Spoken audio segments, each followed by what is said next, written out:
अंतर्मनाचा वेध घेणारे news channel star city one. राज्यातील आणि देशातील राजकीय घडामोडी पाहण्यासाठी आणि इतरही बातम्या पाहण्यासाठी सबस्क्राइब करा स्टार सिटी वन।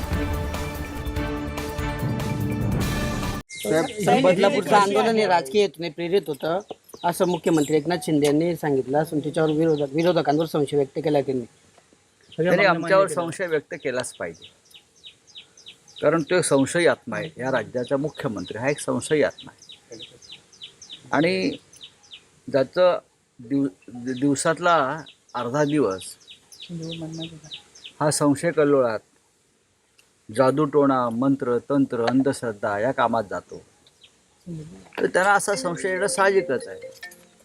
त्यांना कदाचित असे वाटलं असेल की बदलापुरातलं आंदोलन, हजारो लाखो लोक जे रस्त्यावर उतरले, तो सुद्धा त्यांच्यावरती कोणतरी जादूटोणा केला असेल, कारण ते जादूटोणा प्रेमी आहेत। पण त्याने डोळे नीट उघडले तर त्यांना दिसेल की बदलापूरच्या घटनेचे पडसाद राज्यभर उमटलेले आहेत। एकाच वेळेला लाखो लोक तुमच्या मुलाच्या मतदारसंघात रस्त्यावर उतरले आहेत। लक्षात घ्या, तुमचा मुलगा तिकडला खासदार आहे आणि तुम्ही किंवा तुमचा मुलगा त्या आंदोलकांच्या साध्या भेटीला त्या क्षणी जाऊ शकले नाहीत, एवढे तुम्ही घाबरलेले होतात, एवढे तुम्ही भयग्रस्त होता।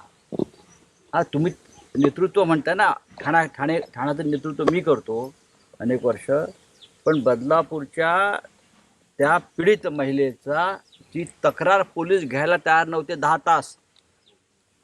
एका विरोधकाने केलं का? ती आई, त्या लहान मुलीची आई जी स्वतः एक गरोदर आहे महिला, ती 10 तास ती वणवण फिरत होती, यात विरोधकांचा काय दोष आहे? काल तुम्ही पाहिलं असेल की मुख्यमंत्र्यांची बदलापूर नंतरची क्लिप व्हायरल झाली आहे आणि मुख्यमंत्री असं सांगतायत की 2 वर्षापूर्वी महाराष्ट्रामध्ये अशीच एक घटना घडली, पण आम्ही ती फास्ट ट्रॅक